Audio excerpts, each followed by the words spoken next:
Good day, everyone. Our topic for today is all about political system. Political system are the formal and informal political process by which decisions are made concerning the use, production, and distribution of resources in any given society. Informal customary political system, norms and rules can operate within or alongside this formal political institution.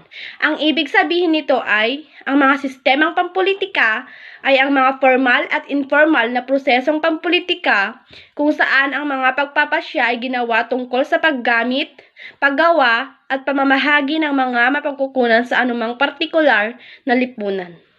At ang mga informal na nakagawiang sistemang pampolitika, mga pamantayan at mga tuntunin ay maaring gumana sa loob o sa tabi ng mga formal na institusyong pampolitika na ito. Political and electoral reforms. On Article 5, add number section to be numbered as Section 6, which will read as follows. Section 6.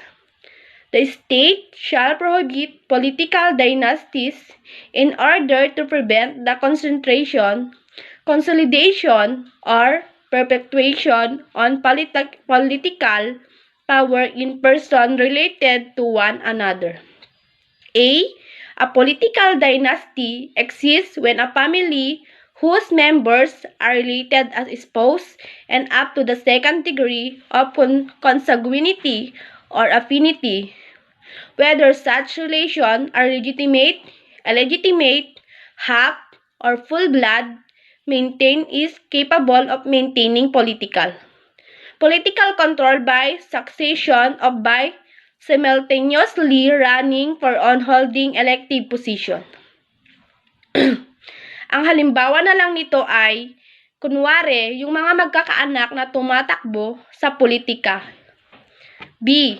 The spouse or any person related to an incumbent elective officials within the second, civil degree or consanguinity or affinity as described above cannot run for the same position in the immediately following election. Example nito ay, ang asawa ng o sino mang taong may kaugnayan sa isang nanunungkulan na ikalawang antas ng sibil ng consanguinity o affinity, gaya ng inilarawan sa itaas, ay hindi maaring tumakbo para sa parehong posisyon sa kasunod na halalan. C. The spouse of or any person related to an incumbent elective officials within the second civil degree of consanguinity or affinity as described above cannot run simultaneously for governor and vice governor and for mayor and vice mayor. Halimbawa na lang nito ay ang asawa ng sinumang tao na may kaugnayan sa nanunungkulan na elective na official sa loob ng ikalawang antas ng silbi ng consanguinity o affinity tulad ng inilarawan ay hindi maaring tumakbo para sa gobernador at vice gobernador at para sa alkalde at vice mayor. Good day, everyone. My name is Marifa Arito Palen.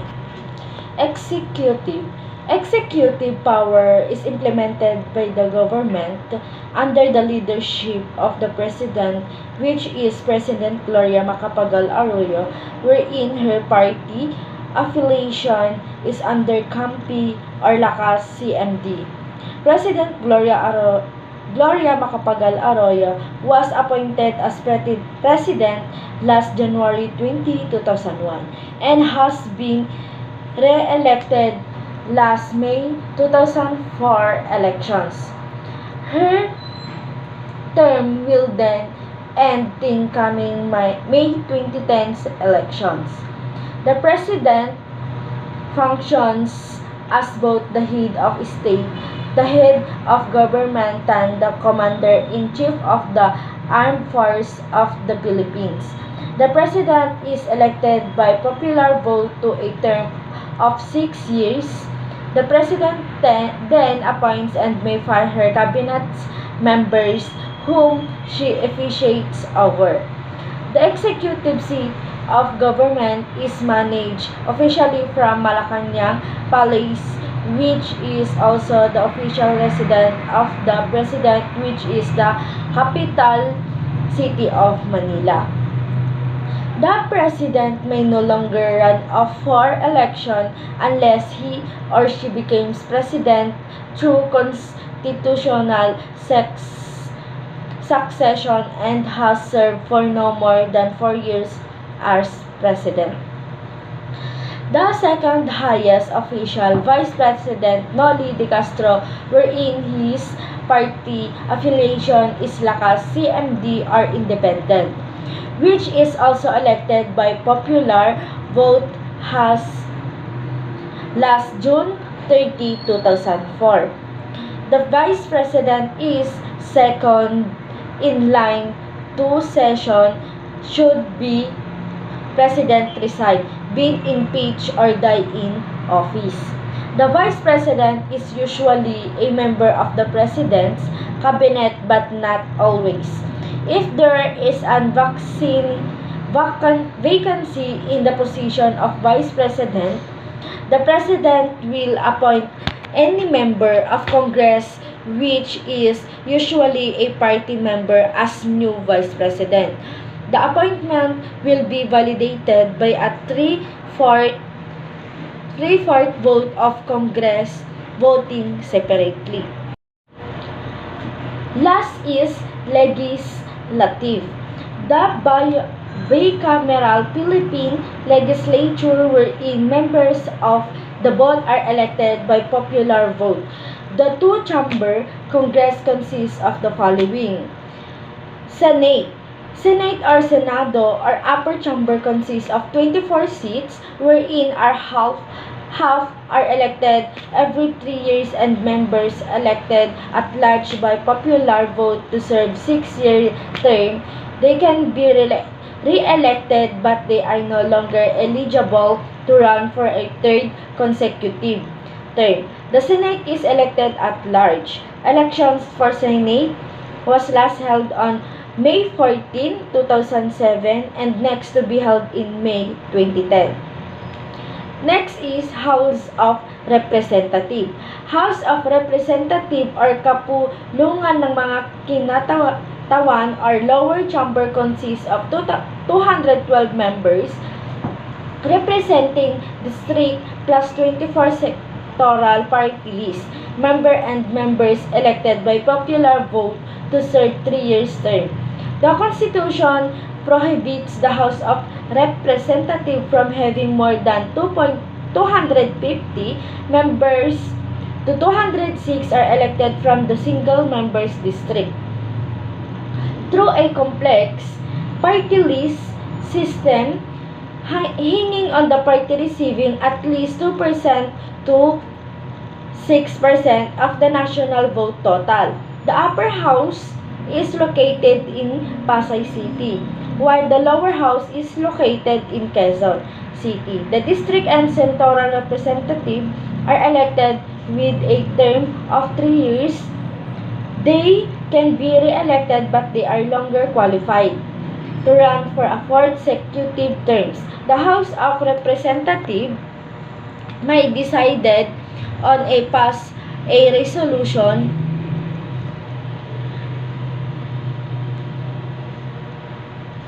and will be considered as one elective term.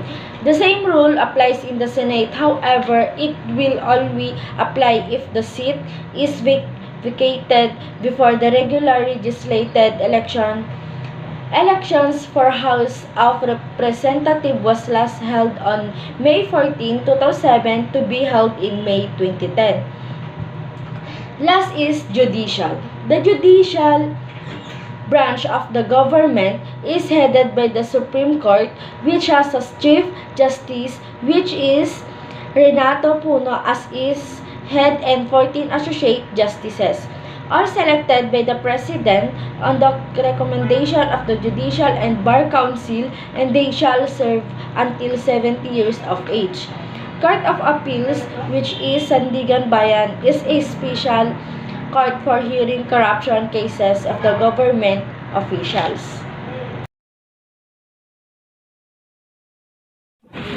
Good day. Our balancing loop diagram is a global financial crisis, is a great recession. Bankruptcy is a downfall of banks.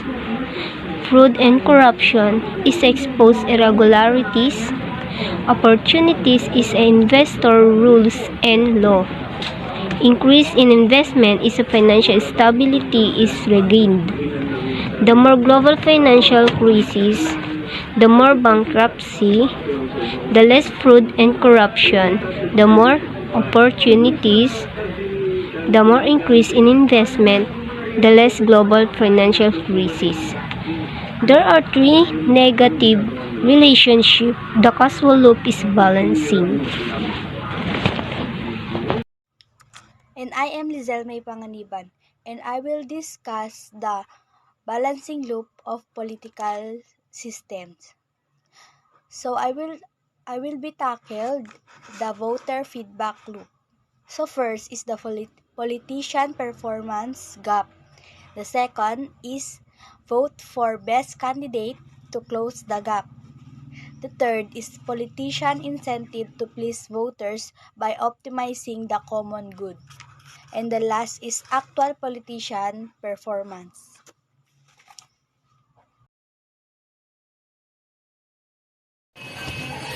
Loop Reinforcing 2.1 Inequality Poverty Loop, a corruption growth GDP per capita international organization such as the World Bank have identified corruption as the single greatest obstacle to economic and social development and estimated that corruption would reach conservatively $1 trillion each year.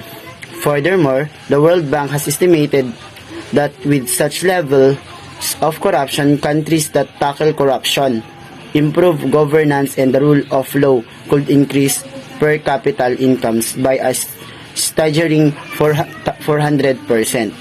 Empirical result shows that corruption's lower investment and as of result economic growth foundation that even after correcting for measurement errors, corruption still retards economic growth.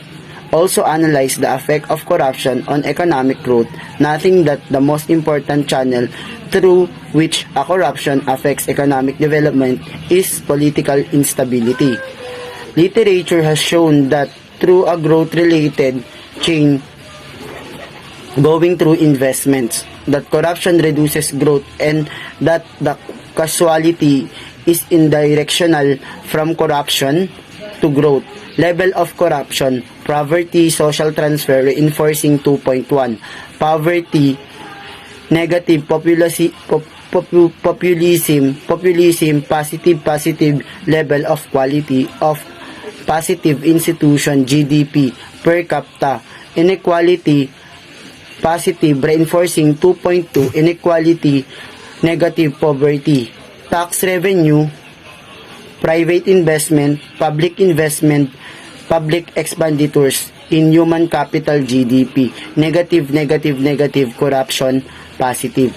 Corruption, negative inequality, causality researchers, including have shown that corruption is one of the major causes of inequality through its impact on human capital formation and unequal access to education. Tests show that worsening of the corruption index by one standard deviation is associated with an increase which is considered quite representative, argued that the benefits from corruption are likely to be accumulated by the better connected who belong mostly to high income groups. Found that corruption alone also explains a large proportion of the Gini differential across developing and rich countries. Good day everyone, I am Karen Castaneda. So we have here an example of reinforcing loop. We have global financial crisis, which is Great Recession, downfall of monetary value. Unemployment rate, which is lack of resources to supply wages. High-risk bank loans, which is loan of money from other country. Increase in need of capital, which is to sustain business, and high demand for jobs, which is business take advantage of the situation. So, the more global financial crisis, the more unemployment rate.